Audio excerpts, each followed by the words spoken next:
Ayan. So, hello mga kababadings! House of Iris got something brewing for you on this very first episode of LGBT with Iris BC. From Madonna's Vogue in 1990 to Gaya sa Pelikula in 2020. Guys, gals, and non-binary pals. The category is Queers in the Media. I am Courts. And I am Athena. And we will be your hosts for today. So Athena, may alam ka bang example of queer representation in the media? Yung mga BL series. Oh yeah, I know sobrang prominent ka ng mga BL series ngayon, no? Ako naman kasi, ang specialization ko kasi ay IWLW or Women Loving Women. So ayun, examples of that would be mga Girl in Red, gano'n, yung napakinggan natin kanina. So ayun. But wait, before we get carried away, introduce na natin yung kabog na dear guests natin. For part 1 of our discussion, we have queer photographer, MXVJ. MXVJ, introduce niyo naman po ang sarili niyo. Hi, my name is BJ Pascual. I'm a photographer for I think 12 years na. And yes, I'm very gay.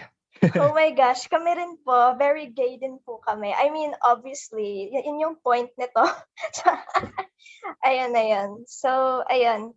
And for part 2, which is for later, we have our next dear guest, content creator, Mixniel. Pero ayun, mamaya pa yun. Grabe yon, credentials pa lang. Alam na nating marami tayong chika na mapag-uusapan for today. Oo nga, no? Speaking of, marami tayong tanong na sinubmit ng ating mga madlang people para sa kanila. Eto, mag-icebreaker muna tayo. So, Mix BJ, kamusta naman po kayo today? At ano ang inyong ulam for today? Okay naman. Kakagaling ko lang kakalaya ko lang from Omicron last week. So, oh my gosh, sana all. So medyo nagbe-brain fog pa ako ng slight, but okay naman. Today, tinry ko mag-workout today. And yun, okay naman. Getting work done. Okay naman, yeah. Cool, ayan. Kami rin, actually, sobrang swamped kami ngayon. Pero at least you're able to make time for this. Of course, syempre gusto ko palaging to get yung point of view din syempre ng mga mas younger people. And you guys are from Lasal, di ba? Tama ba? Lahat kayo or just like... Yes po. Ang saya. I mean, hindi po. Ang org po kasi namin, open to all na po siya. Kasi ang Lasal, hindi po niya kami binigyan ng recognition because, oh my gosh, homophobic admin, di ba? Kaloka, oh my God. So, sa Lasal din ako nag-aral dati. And nakakatuwa na may ganitong initiative from young people ngayon. Kasi nung time namin, like, literally wala talaga. And sad naman na hindi kayo na anong tawag doon, na-accredit or something. Yes, kasi nakita ko rin yun sa IG nyo na parang you were campaigning for your org to be accredited, ganyan. So sana naman, Diyos ko day. Oo, don't worry po. We don't need them anyway. So ayun, correct. Let's move on to our queries. Hala, parang mga Miss Universe na tanong to ah. Ayan. So, let's open up with our first question. Sa tingin niyo po, ano ba ang pinagkaiba ng representation versus visibility? Actually, can you enlighten me? No, for me kasi yung representation is yung how we are depicted in media, in mass media. So, and yung visibility would be us just trying to be visible ourselves. So parang, kumbaga, hindi ko alam for me, yung interpretation ko ng question nyo is yung representation is medyo nakasalalay siya sa media, sa some other people working to show representations of us. And then yung visibility is up to ourselves. Kayo ba?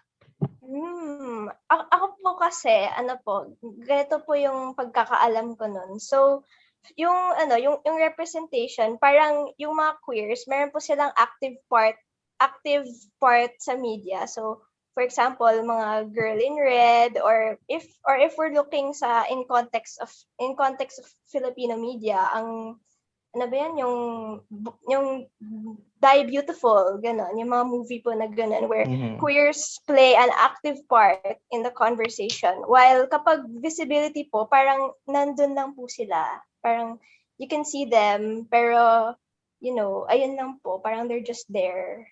So, yan. Okay. Ayun, so for our next question, kasi this is a personal observation on my end ha. Bakit parang mas common ang WLW or women loving women sa mga Western queer media, habang sa PH naman mas maraming MLM or men loving men, such as yung mga BL, like gaya sa pelikula, Game Boys, etc. Honestly, hindi ko siya napapansin, but I think it's a good observation. True naman, I think. And I think it's because yung Western media, I think mas palagi silang mas advanced sa atin for us to catch up. And before, at least when I was younger, sobrang mas nauna mag-boom yung mga gay men in love stories or MLM in your language, diba? And mas medyo late naging prevalent yung mga like WLW na stories. So I guess parang now in the Philippines especially, yung representation, it's still in its very early stages, I think. So I think in a few years parang, or very soon, I think magka-catch up na rin yung Philippines sa ganyan. What do you think? Well, for me, at least even if it's in its early stages, meron pa ring nagaganap na representation. Pero ayun nga po, kasi marami po akong pinapanood na lesbian love stories, ganon. Pero yung nakikita ko lang po, at least sa selection po sa Netflix, either ayun, puro men loving men lang po ang nakikita ko. Like, for example, mga buwakaw, ganon, yung mga movies po na yon. And not so much on lesbian love stories here in the Philippines. Pero mas laganap po ang lesbian love stories sa Western media kasi ayan, most of my collection of queer films are mga lesbian love stories from Western media, kasi it's only there ko po kung saan ko makikita ang sarili ko in those films. So ayun, pero not much here, sadly.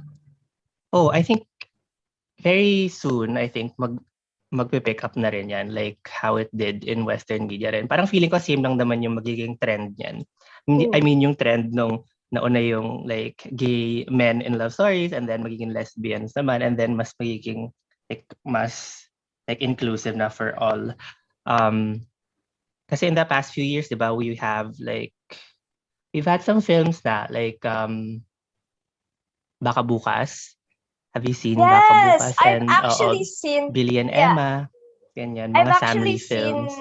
I've actually seen a lot of Samantha Lee's works. So ayun, nasa collection ko rin po siya. So I've seen Billy and Emma and what you call this, and yung Baka Bukas. And for me personally, mas nagustuhan ko yung Baka Bukas kasi yung Billy and Emma parang sobrang may pa-cliffhanger sa end. Oh my gosh.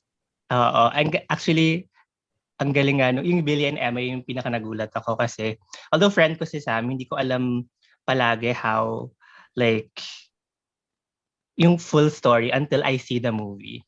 And actually medyo mabigat yung yung issues sa Billy and Emma, 'di ba? Pero like I was amazed that pregnancy pa and stuff like that. Yes, and then abortion part, and then parang na-amaze na ako how it handled the issues kasi parang it was still entertaining to watch. Hindi siya masyadong heavy panoorin. Yes, sobra talaga. Diba? You don't feel this weight when you're watching her films. Like, it's very lighthearted in many ways, Correct, but it's correct. still Oo. serious din naman, di ba? And she's gonna So, have a new, parang, I think, I'm not sure if it's a movie or a miniseries, starring si Janine Gutierrez and si Lovie Poe. Parang they had just had a press con recently. OMG, So I'm so yeah, and I think that's gonna be more excited. mainstream, 'di ba? I think ABS-CBN is producing it or something, parang ganon. So yeah, OMG. exciting din 'yon, 'di ba? Wow, So it's I'm so gonna pick up, excited for I that. think.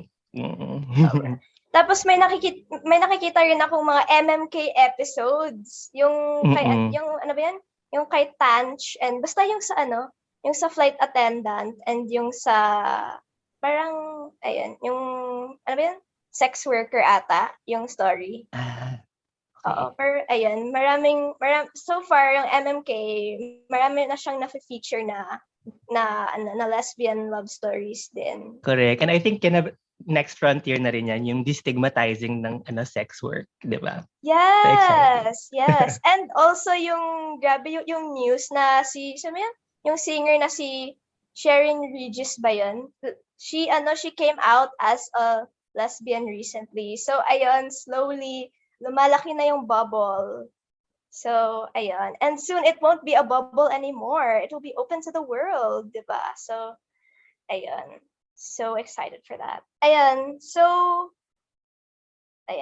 for our next question, how would you rate trans representation in the Philippines on a scale of 1 to 10? Kasi compared to shows like, for example, Pose and Euphoria, what do you think should be improved/kept? And do you have any criticisms or praise regarding the trans representation here in the Philippines? I think it has been improving a bit um, compared to, syempre, from when I was younger. Ang laki na nung difference with films like, have you seen Mamu? No, I haven't, pero Yeah, I it's know yung so, yeah. yeah, ang ganda na, like, it's, I think, a more realistic um, representation of one aspect of being a trans woman then. And I think medyo magulo pa sa Philippines eh. Kasi parang there's still so much confusion sa terminology. Kasi I think inherently yung language natin, wala tayong difference. Pag sinabing bakla, it's just like for Just like everyone, di ba? general. It's like General, queer, pero oo. parang general nga siya. Oo, na parang, but ang pinaka-common perception kasi what we grew up with, at least my generation was, I don't know sa inyo, siguro medyo ganun pa rin, di ba, na parang yung general, yung masa interpretation ng bakla is parang yung medyo what a trans woman is, di ba? Mm-mm, So, yeah, yung mga and not just mga trans women. Siguro pwede ring isama dun yung mga FM na men, yeah, ganun. oo. Oo. For me, yeah. So medyo may confusion pa rin doon and parang I don't know if madedelineate siya anytime soon. But I guess parang yung mga ganitong conversations help in furthering the conversation, 'di ba? Sa mga ganitong issues. True. 'Di ba? Parang yun. Ano nga ba yung question? Sorry. Brain fog. Kung ano yung how it should be improved. Yun, I think may improve siya if we keep talking about it. Kasi parang ngayon, yung feeling nila pag halimbawa, pag you're uh, parang straight passing gay man, Yes, yun parang yung mga yun yung mga yun yung parang everyone thinks that bakla would mean yun nga yung effeminate ganun. And wala masyadong visibility sa yung mga gay men na mukhang straight lang din naman, 'di ba? yeah, I mean, ngayon marami na rin naman, I think, with yung Mm. mga BLs, di ba? Ganun usually yung ano nila, Yes, yung form actually. nila. But parang usually yung Filipinos think na parang if you are gay, parang, and if you dress like a guy, you present yourself as parang masculine, parang feeling nila it's only a matter of time before you start dressing feminine. So parang kumbaga Yes. stopover lang siya into being parang wanting to be a woman. Ganun. Parang yun yung I think ganun pa rin yung mindset ng karamihan sa mga Filipinos. So I think it's changing naman. And I think shows Yes. like BLs help also sa mga ganyan. Kahit may mga issue, syempre. You can please everybody, syempre. But True. nakakatulong din siya in parang widening the um, Conversation the regarding. conversation and yung perception, di ba? Mm. Sa LGBTQ plus community.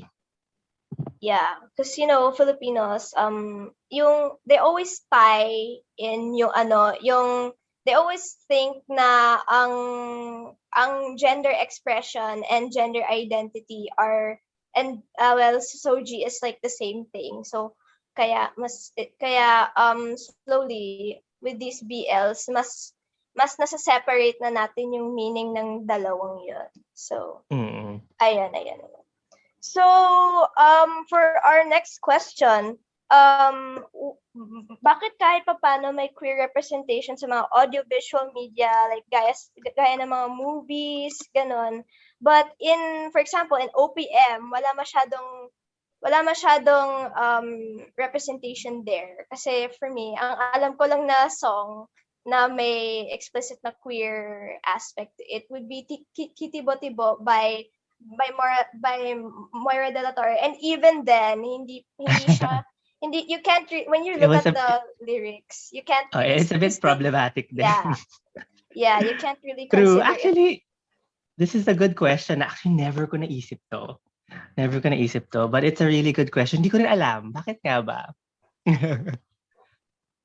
I think in Western music ba, mas marami.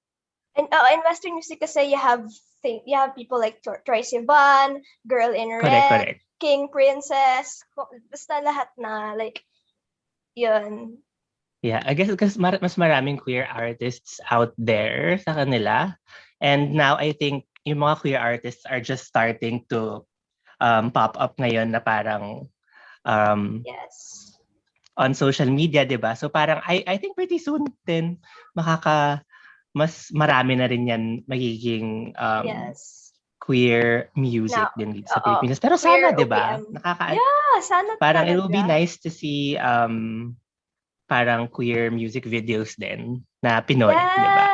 Yes. Kasi parang yung naalala ko yung first album ni Troye Sivan that was so parang groundbreaking for me na parang pop star siya tapos ganun yung mga topics na pinag-uusapan dun sa album niya and dun sa mga music videos Mhm. niya. It was medyo emotional yung parang mga Blue Neighborhood mga music videos niya. So good, 'di ba? Parang sana meron din dito sa Pilipinas. I'm sure meron soon. Yeah, pero for me, I think for my theory on that, I think na parang mas hidden yung mga queer artists dito sa Pilipinas because of how our society medyo conservative pa rin siya. So, and unlike in Yeah, and Western media, like it's more the environment is correct. more accepting compared to here. It's more tolerance. So, I think Correct. I think if we in were able general to get yung audience uh, naman ano yan, sorry. Go ahead. I think that if we were able to get past that point of tolerance and become acceptance instead of just tolerance, then I think Mhm. mas magkakaroon tayo ng more of those queer artists coming out. Like yun nga, si Sharing Regis. Yun nga. So, Oh my ayun. God, yeah, 'di ba? So, Very ayun. recent lang 'yun na nag-come out siya, which was amazing. Oo, grabe. Tapos yung sinabi ng anak niya na parang, "It's okay, mom. We accept you." Sobrang naiyak ako doon. Correct. And I think din yung here, kaya hindi natin kung I'm sure meron talaga like I'm sure I follow some queer artists na mga musicians but parang hindi pa sila mainstream because I think for now yung mainstream na media here in the Philippines is still very much run by parang mga older, more conservative people. So sila pa rin yung mga decision Yes. makers and gatekeepers sa mga ganong Yeah, at bagay. some point, But yan. mm But I think with social media, parang medyo na-breakdown na yung mga ganong barriers na parang True, mas nagkakaroon na sila mas ng exposure, ganun. yes, mas democratic kasi parang mas na-access natin sila even without the power of these media giants, 'di ba? Kasi yung social media na yung Yes. mas powerful pa nga 'di ba ngayon, Oo. yung social media. So, sana soon mas mas mag-boom pa. And I'm Oo. excited for that. And as you said nga kanina, yung mga mas malalaking older, more conservative, sila talaga yung nagde-drive ng parang it's more like a monopoly in music nga lang. Kasi you keep on hearing the Ang liit same, lang kasi ng 'di ba? oo, you Ang keep on konti hearing lang the same nung thing. Like, kahit maputi na ang buhok ko all over and over again sa radio, mga ganon. So I think it's better, and I think yun nga, yung social media, mas nagbibigay siya ng exposure sa mga fresh faces na mm. just waiting to be discovered, 'di ba? Yeah, and in turn, pag halimbawa nag-boom sa social media, di ba, yung mga ibang artists, parang napapansin din sila syempre ng mga bigger parang media outlets, di ba? So yun, for sure, malapit na yan. True, true. Ayan. So for our next question, why does media featuring queers become injected with sexual themes and activities? Oh my God, alam mo, may podcast ako, yung with sila Bella, parang, yun nga parang pagka queer yung subject, sobrang rare mo makakita ng walang sexual Yes, like honestly. undertones, 'di ba? Palagi siyang very sexualized yung queer community as in yun yung number one palagi na Oo, factor oh pag my may gosh. anything sa media parang hypersexualized nga tayo, 'di ba? Ika nga. Yes, Kaya nga yes. yeah, kaya hindi ko rin alam I think it's also because a lot of what we're seeing now din na parang yung konti-konti halimbawa sa sobrang mainstream na representation. Halimbawa nung bata ako, Sex and the City was parang one of the first na parang shows where I saw like gay men talaga na although medyo problematic din yung representation ng gay men doon as like parang Mm. GBF lang sila doon na side characters na funny, but parang it was the first time I saw gay people na may career. Alam mo yon na parang Yes. yeah, side character sila doon, but meron silang sariling career, 'di ba? So, palagi talagang may sex involved. I think, halimbawa, shows like that, Sex and the City, yung showrunners naman nun, or yung like producers or whatever, they really create it for the hetero gays, 'di ba? I mean, for the hetero market. So Mm. parang napapansin niyo ba na parang sobrang interested, parang when people find out you're gay or lesbian, parang the They're first so interested about your sex life. Oh my gosh. 'di ba? And your It's parts so, and alam mo 'yun, parang oh my yun gosh. Like talaga yung nila naiisip. that's Kaya none I of your guess business. correct. So parang kaya feeling ko ganun din yung at least yung mga early representations Oo. nag-carry over na lang hanggang ngayon na parang ganun pa kasanayan ganun pa rin siya hanggang ngayon. Parang ang sarap itanong sa mga straights, uy, ano ba yung, so paano ba kayo nag-aano, di ba? Ano ba Correct. yung, Ano yung how do you like to get fucked? Ganon, 'di ba? Parang ganun din yung tanungin ko kaya silang ganon, 'di ba? talaga. Yeah, grabe. Actually, one of the only films na hindi sobrang, like, ang alam ko sa queer representation dito Mm. sa Pilipinas, one of the only films that I saw na hindi sobrang sexualized ang love, when it's just love, is yung Billy and Emma nga talaga. Yeah. Correct. Actually, yun, Mm. Sam does a really good thing of not having her characters hypersexualized, unlike yung Correct. mga sa other Mm. films. So I really appreciate her for doing that. Yeah, I think It's si Sam and kasi as a filmmaker, ano rin siya very aware siya sa mga ganong issues and um, yeah, I think it's really up to the next generation ng filmmakers or producers or Mhm. musicians to make sure na we're all represented properly. Alam mo 'yun? Yes, totally. Actually nga, it's even a problem sa Western media. It's especially a huge problem sa mga lesbian love stories, kasi parang you'd have such elaborate sex scenes, and that's Mm. not realistic. Sex it's not pretty, diba? It's just Mm-mm. two people in love, and that's really just it. There's sweat, there's body hair, there's all sorts of different aspects to it na hindi napapakita, and I guess in that way hindi siya magiging what you call this, hindi siya magiging realistic kumbaga. And ito nga isa pang example of authentic portrayal in Western media is, I'm not sure if you've heard of this movie, but it's called Booksmart. So ayan, Booksmart by ang nag-direct Hindi nun si pa. Olivia. Mm-mm. You should really watch it. It's a really good movie. It's a movie that I can watch 4 times and not get sick of it. So, ayan. Sige. Pero, yan. Next question. So, queer men are often used as comedic relief in the Philippines. The humor these characters provide are often based off of the fact that these men are effeminate and that vulnerability and emotions are a sign of weakness in a man. How does this affect straight and queer viewers respectively? Parang classic na yan kahit sa hindi sa Pilipinas, 'di ba? Ganyan din naman especially before. But Yes, I don't know, sa honestly, Philippines talaga dito talaga siya tumagal. Like hanggang ngayon, like you see these types of portrayals sa Philippines, and parang I think naging naging trope na siya sa Philippine Yes, cinema or TV, 'di ba? Na parang classic nandiyan na siya, forever na siya nandiyan. But true. I mean, of course, hindi naman natin ano tawag dito? Parang there's nothing wrong with being effeminate and being funny talaga. I mean, 'di ba? Parang but Yes. kung parati na lang gano'n yung portrayal, parang iba-ibahin naman natin paminsan-minsan, 'di ba? I guess parang the harm it causes is na parang it perpetuates stereotypes Yes. na parang there's only one type of Gay out there. way to be gay, 'di ba? Oo, na parang and really nothing wrong with being like effeminate, 'di ba? But maganda rin yung may konting variety. Yes, and yun nga, like we discussed earlier, yung sa mga BL, I think BL is really the ones that are bringing, yun nga, much more flavor sa table ng representation. Kasi yun nga, you cannot just represent one color. That's why it's called a rainbow, you know?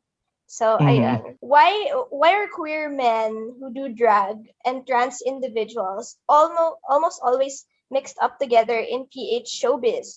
Gay and trans are almost used synonymously here. Ayun na nga, I think parang related siya dun sa napag-usapan natin kanina. I think it boils down to yung terminology ng Filipinos when it comes to gay people, 'di ba? Pag bakla, yun talaga siya.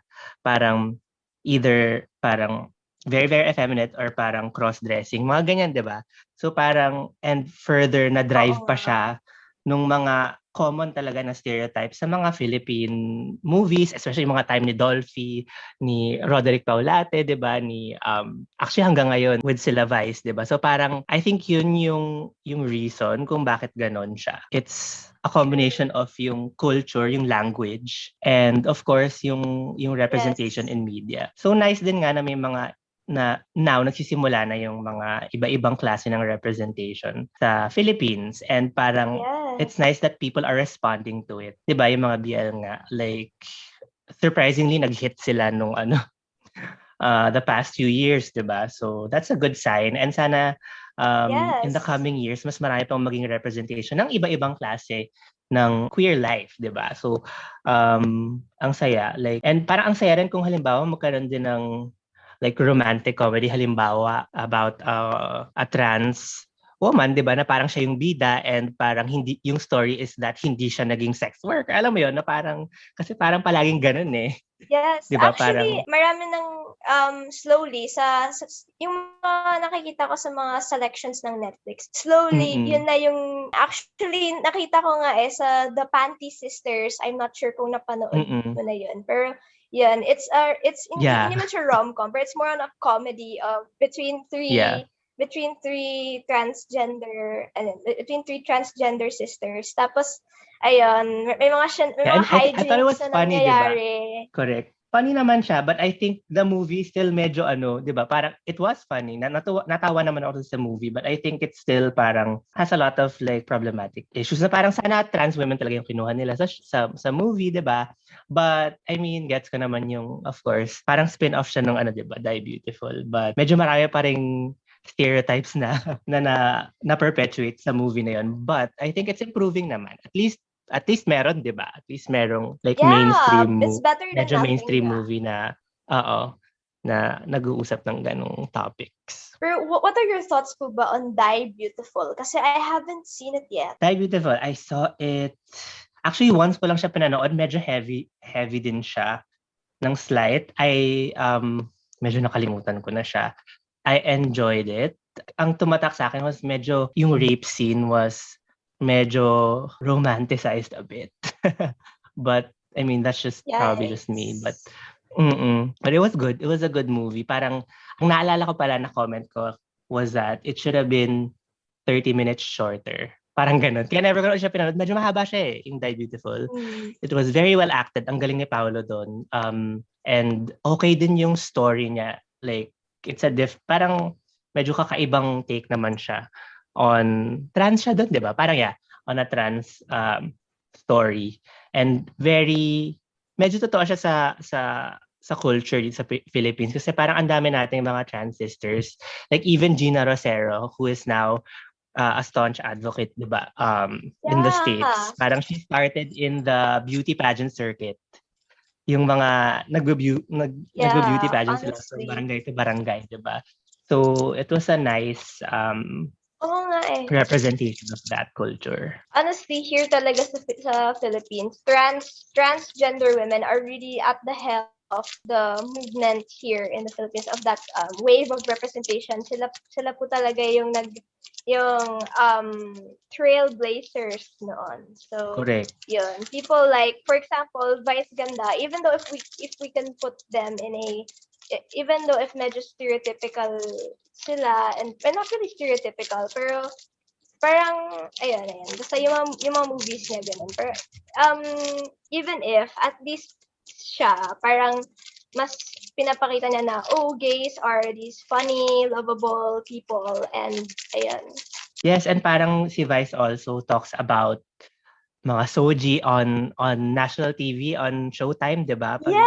Parang oh my gosh, yes! They make sure to talk about important issues also. Pronouns Kasi parang and such. Parang yung movies, minsan medyo problematic yung movies, but yun kasi for now yun kasi yung pumapatok sa masa, 'di ba? So kailangan talagang gawin.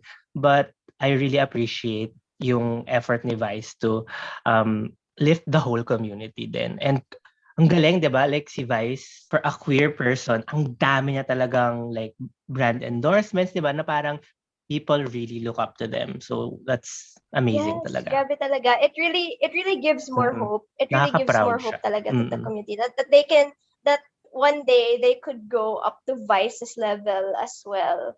And then yun nga, yung mga diba? recent coming outs of bigger Filipino artists like Sharon Regis and such. And, it really puts things into perspective. So, it's really nice talaga. And sobrang memorable talaga sa akin yung girl, boy, bakla, tomboy. Oh my gosh. Lahat ata ng movies ni Vice, sobrang memorable sa sa mga audience niya. So, pero yun nga, girl, boy, bakla, tomboy, parang marami din siyang problematic na issues. Yeah, I remember watching it. Pero one of the scenes in Girl, Boy, Bakla, Tomboy, I'm not sure if you remember, yung him ka, her, ganun. Yung, basta parang, they're being misgendered. So, parang, I like how they talked about that din as well. Yung misgendering of trans people. So, ayun. Sobrang nakakatuwa talaga. Kasi as a queer kid growing up, I got exposed, syempre, sa mga media dito muna sa bansa.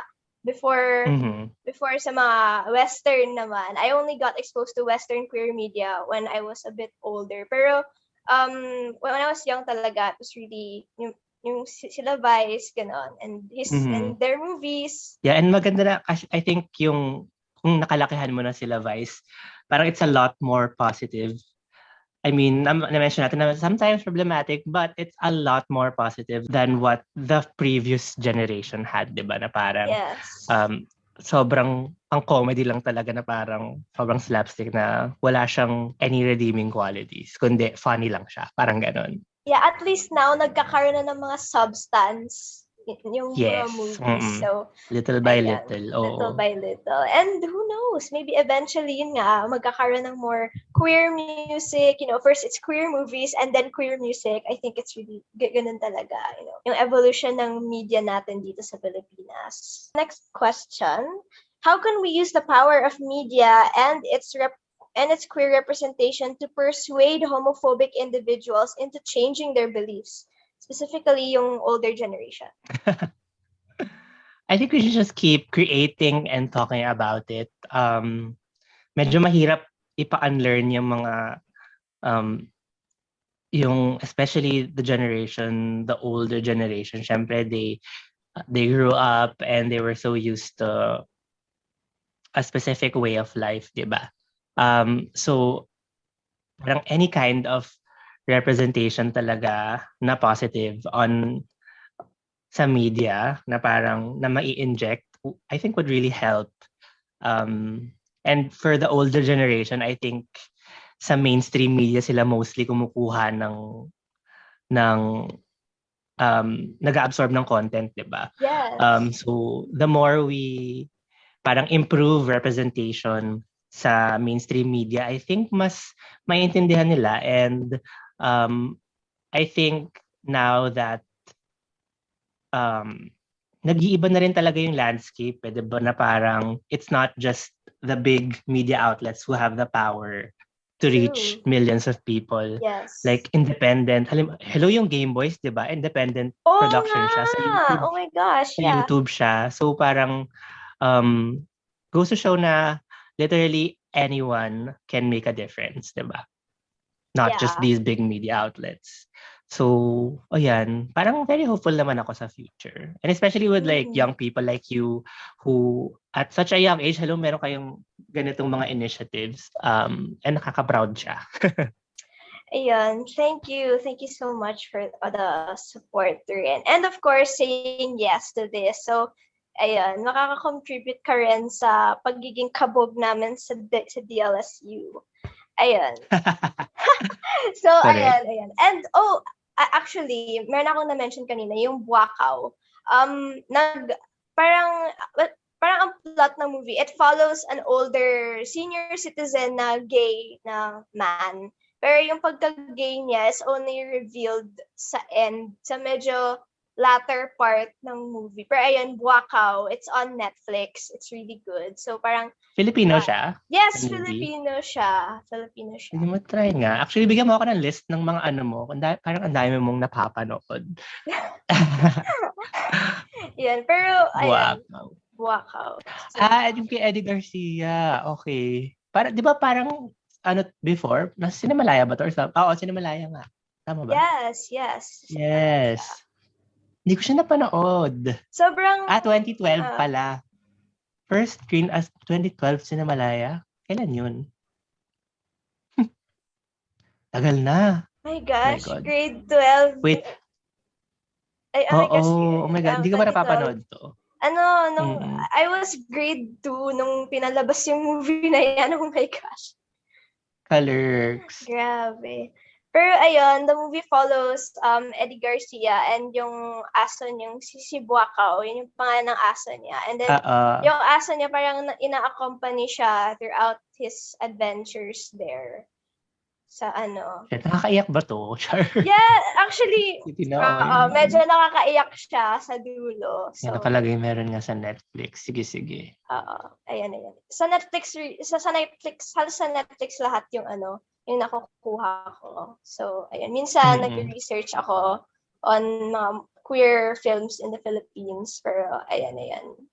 Correct. And sa Philippines kasi yung mga ganitong movies, di ba, mostly independent sila, tas limited lang yung showing. Yes, so like, hindi mo mostly talaga sa Cinemalaya talaga siya pinapakita. Or mga film festivals. So parang, sana mas maging mainstream sila, di ba?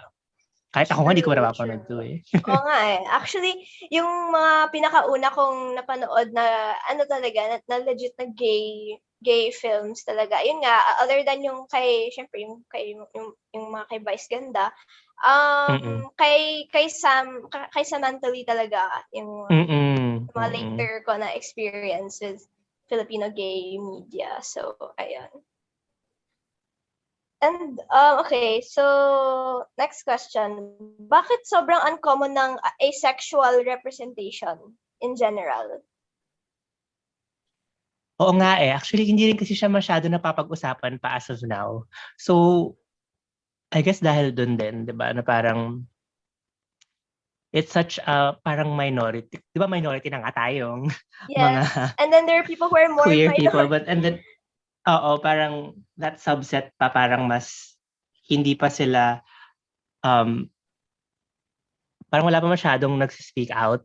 I guess parang kaya important nga yung representation. Yeah. And visibility ng everyone na parang mapag-usapan siya. Kailangan siya mapag-usapan. Diba? Yeah. Pero how do you think, kasi considering yung conservative na society natin, and yun nga, yung sa Catholic Church saying na, oh, sex is for procreation, ganon. And then, when you have this minority of people who don't wish to engage in sex, or rather, they see the substance more in the relationship rather than the sexual pleasure that comes Mm-mm. from it. How do you think this would translate into Filipino media? I don't know. Hindi ko rin alam eh. Kasi Okay lang, kaya kapag mo yan. napag-usapan na yung Catholic Church, di ba parang, Oh, ano ba no. talaga, parang, parang if sex is for procreation, paano naman yung mga natatanda, di ba? Bawal na ba sila mag-sex? Di ba? But, ewan ko, I think, hindi ko rin alam. What do you think? Ikaw, Okay. baka may opinions ka dito kasi tinanong mo. Honestly, ayun. Actually, hindi ako yung nagtanong nito. Most of these questions submitted po siya by our members and other outside peoples. So, ayun. For me, hindi ko rin po alam, honestly. Ang nakikita ko lang po sa Diba? asexual representation, like, mina-mention lang na asexual yung character. Like, sa BoJack Horseman, may nag-come out na. Correct. Merong character na nag-come out as asexual, ganon. Or a character or a character who, when surrounded by, nag-uusap-usap sila about sex, ganon, about their sex life, ganon. There's just this one character who's like, oh my gosh, that's so overrated. Parang ganon. Correct. I think that's... Kailangan nyo magkaroon ng episode about that, I guess, para ma-enlighten tayong lahat, di ba? Yes, honestly. Hopefully, actually, wala pa akong masyadong alam about asexual representation. Ang alam ko lang talaga yung that one episode of BoJack Horseman. So, ayan. Mm-hmm. So, other queer media na I grew up on was, I'm not sure if you know this show, yung Steven Universe. Hindi. It's a cartoon. It's a Western cartoon on Cartoon Network. And grabe, sobrang iconic I feel talaga. so old. Kasi it shows a lot of gay...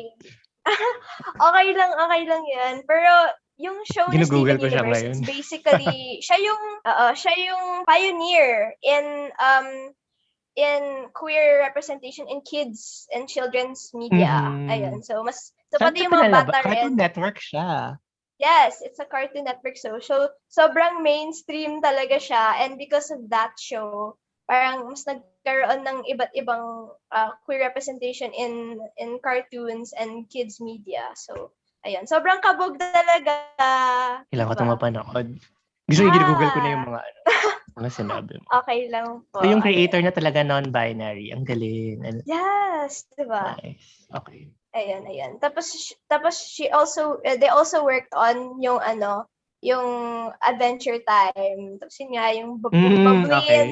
yung Bublin, siya yung reason kung bakit existing yung Bublin ngayon. Okay, next question. Ito, this is about BL. So, is BL not baiting the queer community to watch and support their series, but at the same time, it is the straight men who benefit from... let me rephrase the question. Kasi most BLs, nagpapakita siya ng, it's being played by the gay characters are being played by a straight man. Ano po ba yung mga thoughts niyo on that? Yeah, I mean, now I think okay lang as long as the actors understand what they're representing, diba? But sana in the future, there'll be more parang queer actors din part of it. I think yung guys sa pelikula, one of them is gay, diba? In real life. Tama ba? Not sure. One of them, oo. At least, diba? Half sa kanila. But ngayon kasi parang, ito nga yung main issue ng people about, di ba, mga BLs na it's too parang one note siya. Kasi parang puro same yung mga ano niya eh. May formula talaga siya na fina-follow na more feminine, a more effeminate but still masculine presenting character meets another mas masculine, traditionally masculine character. So parang ang reklamo is that they're also masculine, di ba? But I mean, at this point, parang it's a starting point for more representation. So I guess parang so sa ngayon okay naman siya, but I hope soon parang they would start casting more queer characters, queer actors. Queer actors to play these characters, diba? So ayun nga, what are your this is by extension, what are your thoughts on, gay characters being played by in straight characters in general po to? Actually, hindi ko rin, like, I'm still torn. Parang minsan kasi parang ang ganda rin ng portrayal.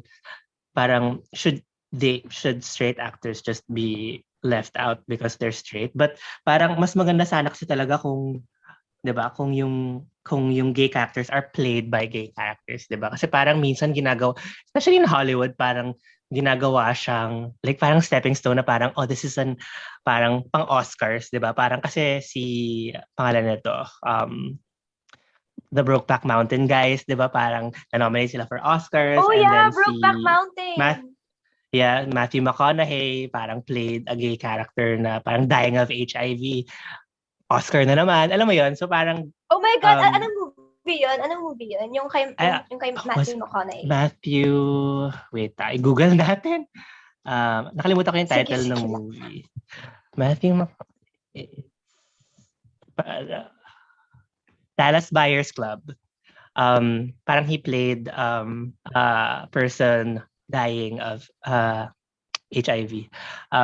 So parang parang feeling ko nagagamit yung pagiging gay as like prestige for them, whereas sana ibigay yung mga ganitong opportunities to gay actors. Because these are big movies na parang Oscar-nominated movies, Oscar-winning movies, diba? And sana mabigay yung opportunity. And yung mga movies na to, they could, kasi yun nga, Oscar-nominated. Imagine mo if a queer actor, they made their debut on an Oscar-nominated film. So, ayun, yung queer actor na yan, mas magkakaroon siya ng mas maraming mga sponsorships, mga, casting offers, ganon, for other queer movies or anything in general. So, I think, ayun, kailangan talagang magkaroon ng mga queer actors in the spotlight as well. And also, I'm not sure if what are your thoughts on this, but what are your thoughts on the inverse naman? What happens if a queer actor is playing a straight role? Oh, yun na nga. Kaya parang sabi ko, I'm torn. Kasi if pwedeng mag-play yung straight actor ng gay roles, di ba dapat pwede rin siya? But in an ideal world, pwede siya lahat. But yeah, for now, parang I think ang dami na rin mong opportunities for straight actors, di ba? So parang bigyan naman natin yung opportunities yung mga queer actors ngayon. And I think it's happening naman slowly but surely. Yung mga, I think in like Hollywood, at least yung mga Ryan Murphy productions, maraming queer actors. Oh my gosh, Ryan Murphy! In his productions, diba? So, True. Also, ayun, yun sila Kristen Stewart, yung mga iba't ibang mga malalaking queer actors talaga. There's so many there na sobrang malaki talaga. So, yeah. ayun. Yung movie ni Case 2 na na Christmas, anong title doon? Kakapanood ko lang sa kanya Happiest sa Netflix. season! Happy season. Happiest season. That was cute. Pero what are your thoughts on happiest season? Kasi maraming tao na sobrang torn talaga. Torn. Pero parang maraming nagsasabi na yung I know. pag-out ni yung outing ni Harper sa buong pamilya niya. Correct. Parang sobrang it gave them PTSD nung Correct. I'm sure, yeah. But, yun nga parang I think it was just a light-hearted movie na we should just like take it for what it is. take it at face Parang value. sa Christmas movie, 'di ba? Parang napaka-cute lang siya. But yeah. Also examine its problems din naman. Ay, napag-usapan naman siya online. Yes. But And it's made by a queer director, si Clea Duval, who was featured, who starred in But I'm a Cheerleader, one of the classic gay films. Oh my God. I know. Sobrang love na love ko talaga yung movie na yan, honestly. Yung My God, But I'm siguro, a Cheerleader.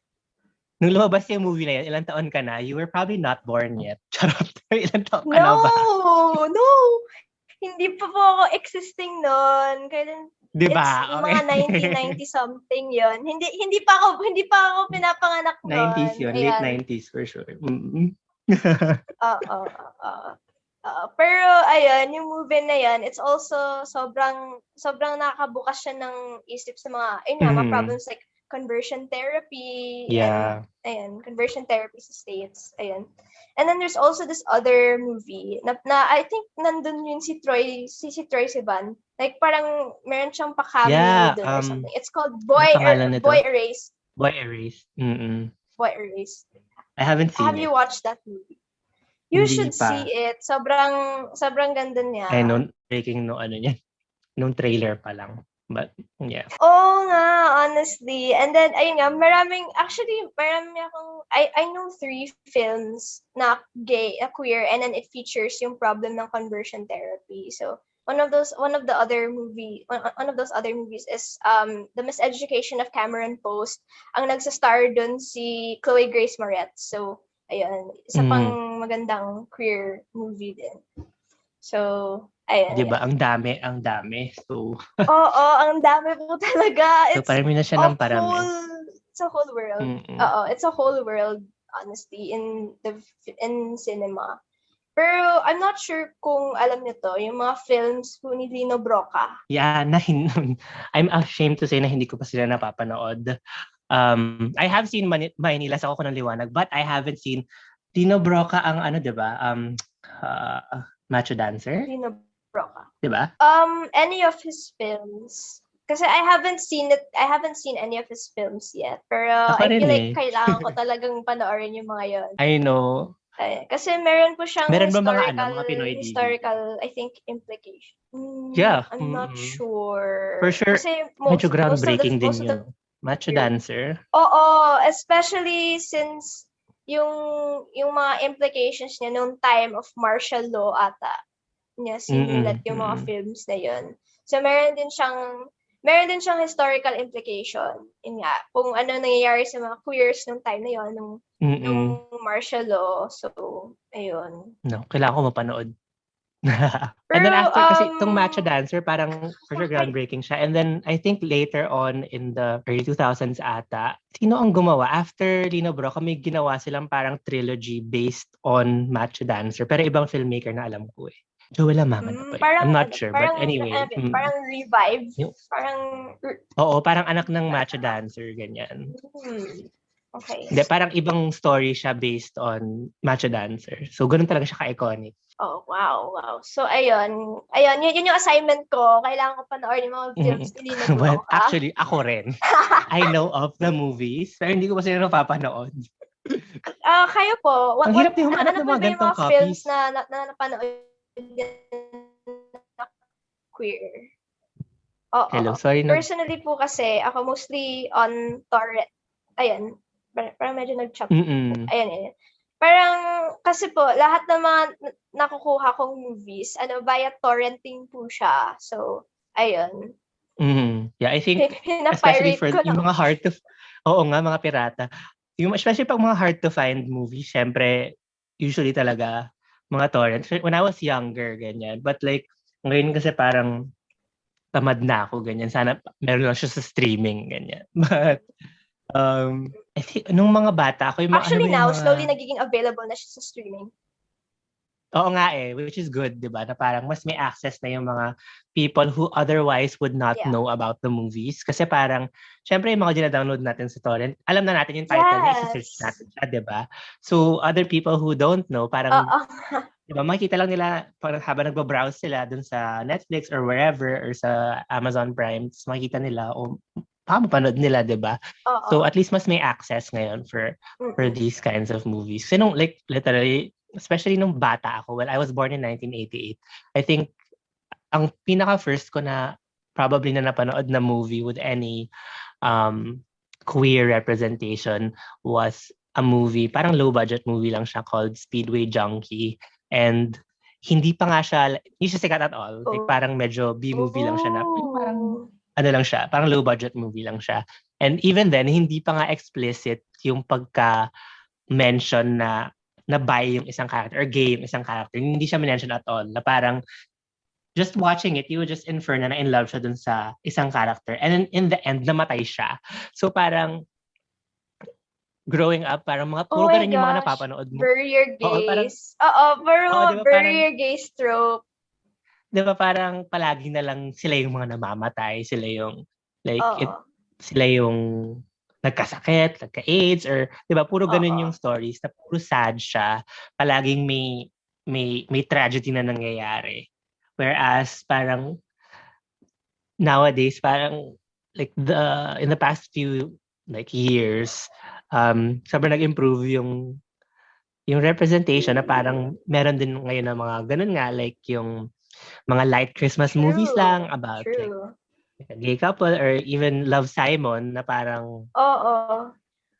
that at that time yun yung first ko na napanood na movie that treated a gay person na hindi as a casualty ng whatever circumstance of being gay. Alam mo yun? Na ano lang siya.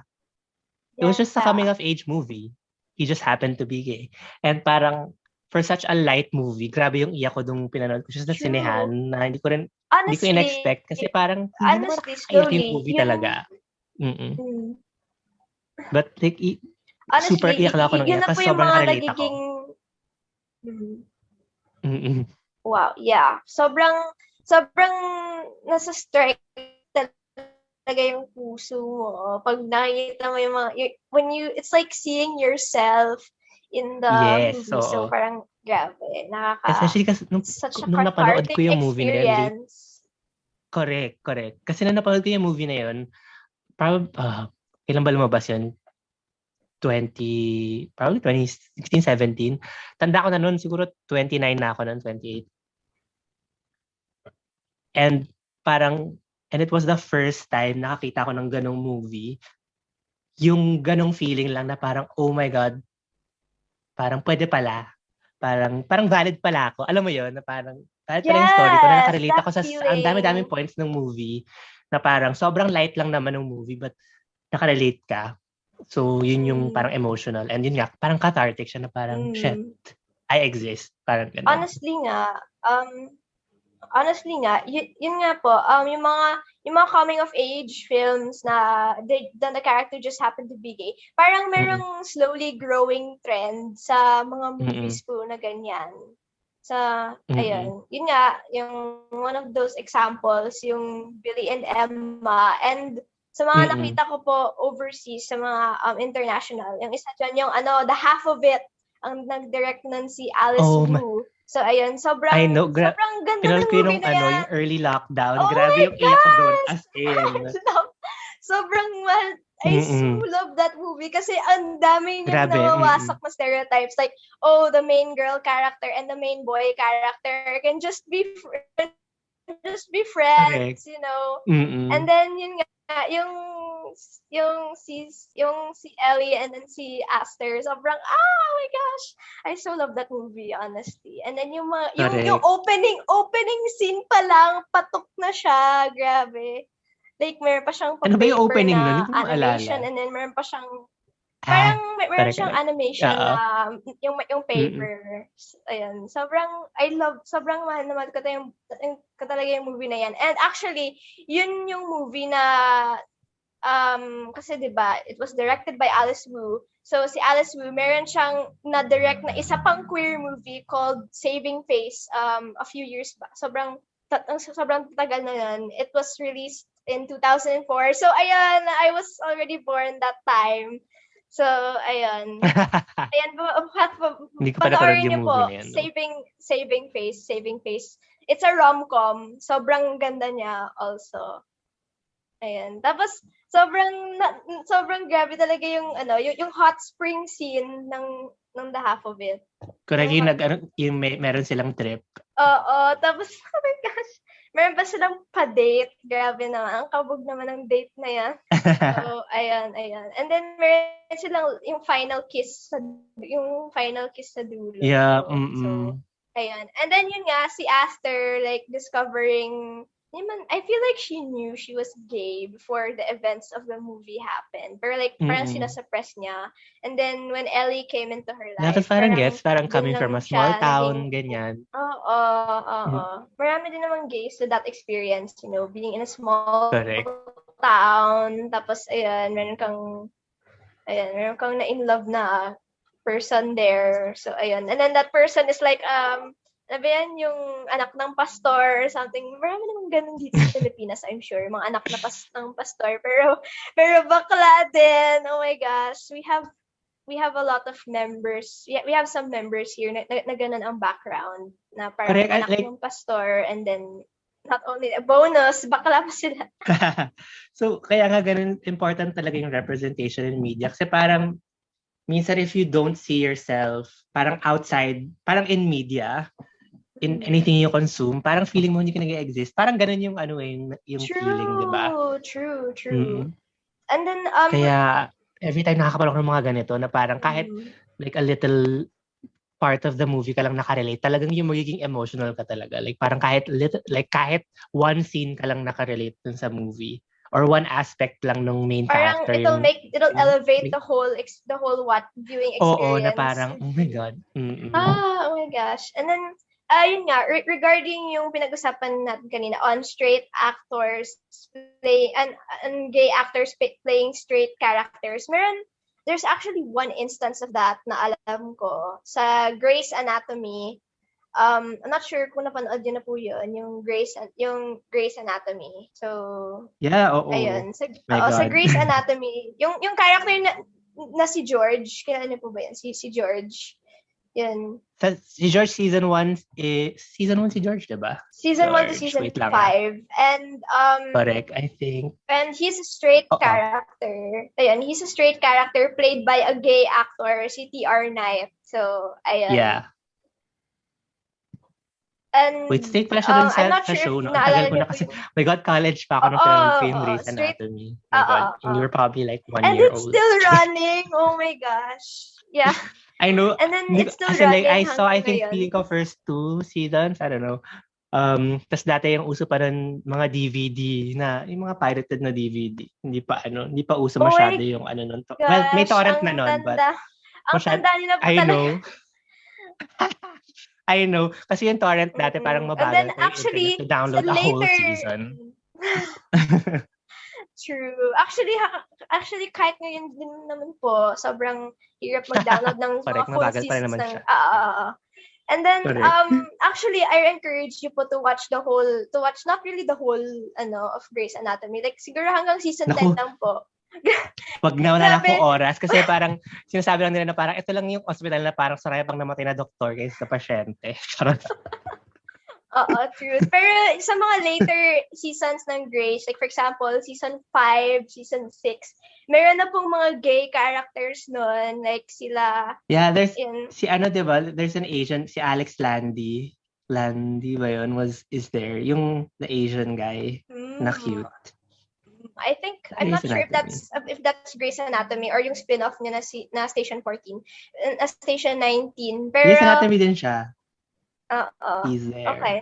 Ayun, so in Grey's Anatomy, merong dalawang famous na queer characters doon, si Arizona Robbins and then si Callie Torres. So si Callie Torres is played by a queer actor na bi siya. So ayun. And then si Arizona is played by a straight character. Pero still sobrang ganda ng ano between them, ng chemistry between them, and I really loved it. Pero I did not like yung aspect na kung saan like na-divorce sila and stuff. So ayun.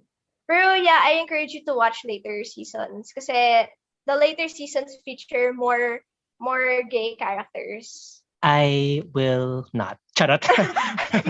Grabe na, pero I understand naman po kasi grabe, sobrang haba talaga ng Grey's Anatomy each episode. I know, wala nang time. Diyos ko dahil pag Yeah. matanda ka na talaga, piliin mo talaga yung mga papanoorin mo. When you have the time lang talaga. Pero ayun, Correct. I'll ask our contact to send you my movie recommendations para po makapag-nood din po Yeah. kayo. Ayan. So, that would be really, really fun as well. So, ayan.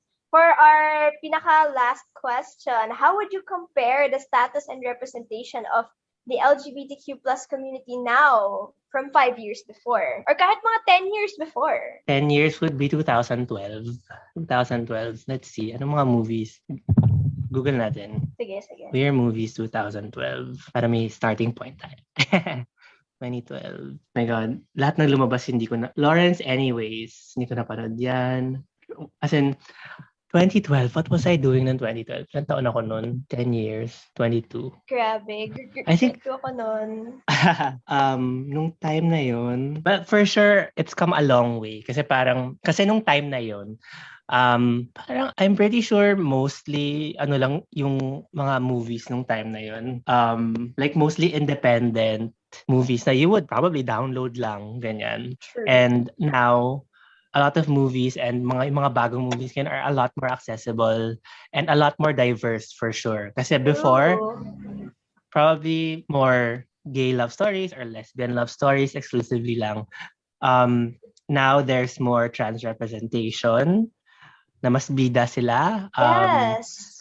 And there's a bit of bi representation na rin in some movies and in media. And parang different na yung ngayon. Yung representation ng bi people. Kasi parang before, sobrang dismissed lang yung mga bi people na parang or either that or they're represented as mga cheaters, ganon. Si girl, Yeah. may kabit pala na girl, di ba?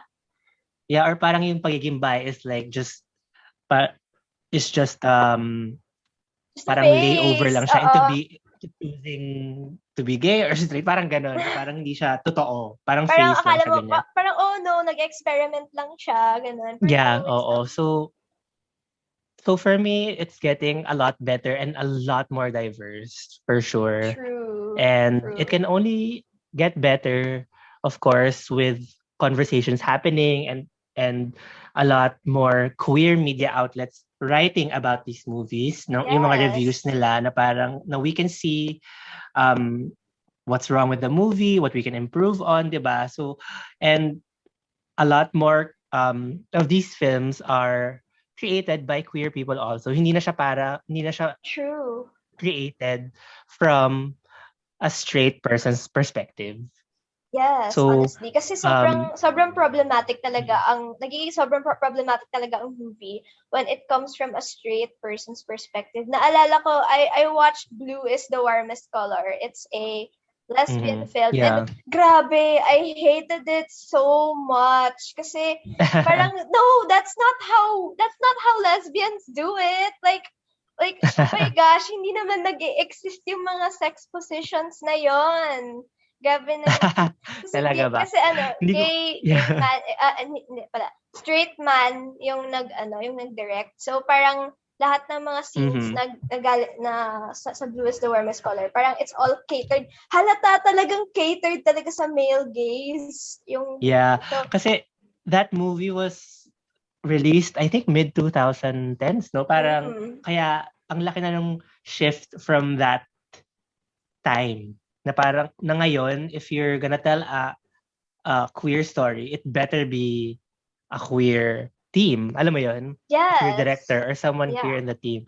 So, in that way, ang dami na nag-improve talaga. And it can only get better, I think, from True, there. true. Pero what do you think? Do you think straight people can write queer stories, provided with like provided na nagsisik sila ng consultation from queer people and let queer people help them direct the movie. Like for example, if their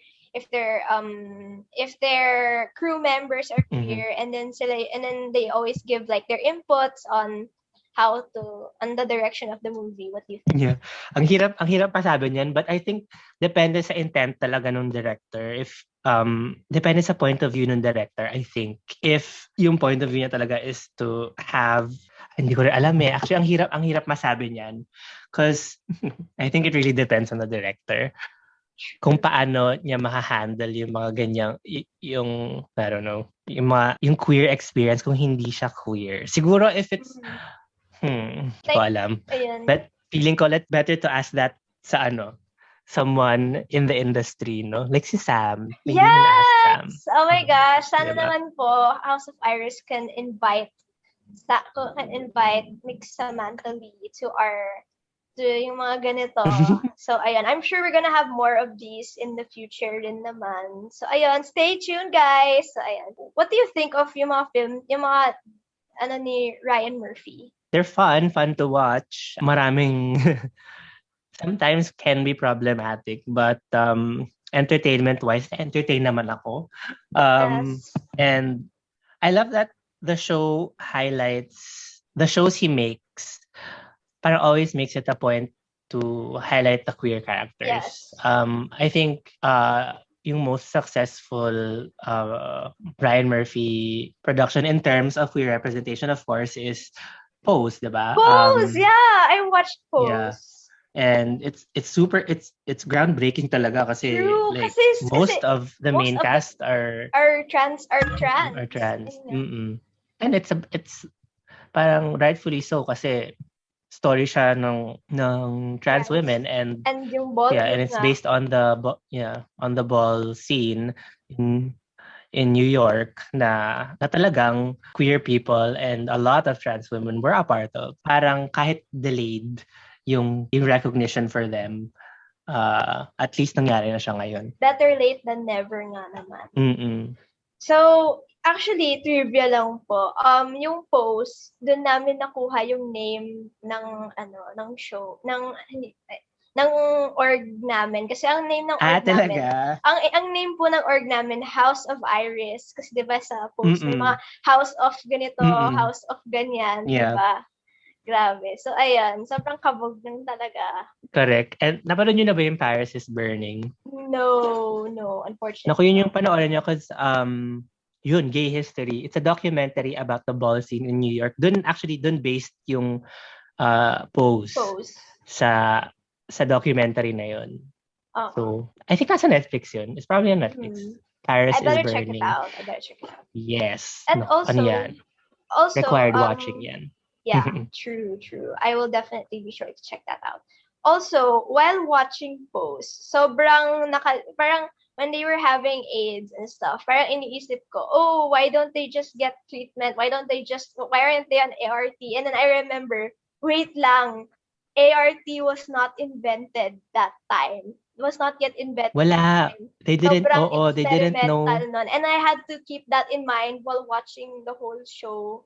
Kasi, because at that time, for years, hindi nila alam kung ano yung sakit na yun. Like, hindi nila alam how exactly they get it. Yes. Akala nila at one point, akala nila airborne siya. Akala nila makakahawa ka just by touching them, ganyan. Or even kissing, ganyan. So, it was really a dark time in history. True. Especially for queer people. And I like that the show, of course, syempre matatouch upon siya. In such medyo mainstream din naman yung show di ba? A lot of people get to watch it. So, ayun. And I think grabe the rin show, yun, no? And that was Mm-mm. I think the show... Hindi ko rin ma-imagine life nung True. As a gay time na person yon. that time. Also kasi, Because like a lot of people say na parang lahat ng mga friends nila na namamatay na lang lahat, hindi nila alam, ganyan. So, ayun. true. And then, like, ayun, it's so hard imagining life as an open gay person during that time. Kasi yun nga, yung disease, napapin down din siya sa mga LGBT people. Kasi parang a lot of people akala nila it's just a gay disease, ganun. Pero hindi naman talaga, pati straight na people, they can get yung mga ganyan. Yeah. Diba? Tapos, sobrang gusto ko talaga yung part na natouch upon ng post about, I'm not sure if naalala niyo po yung character na to sa post, si Stan Bose.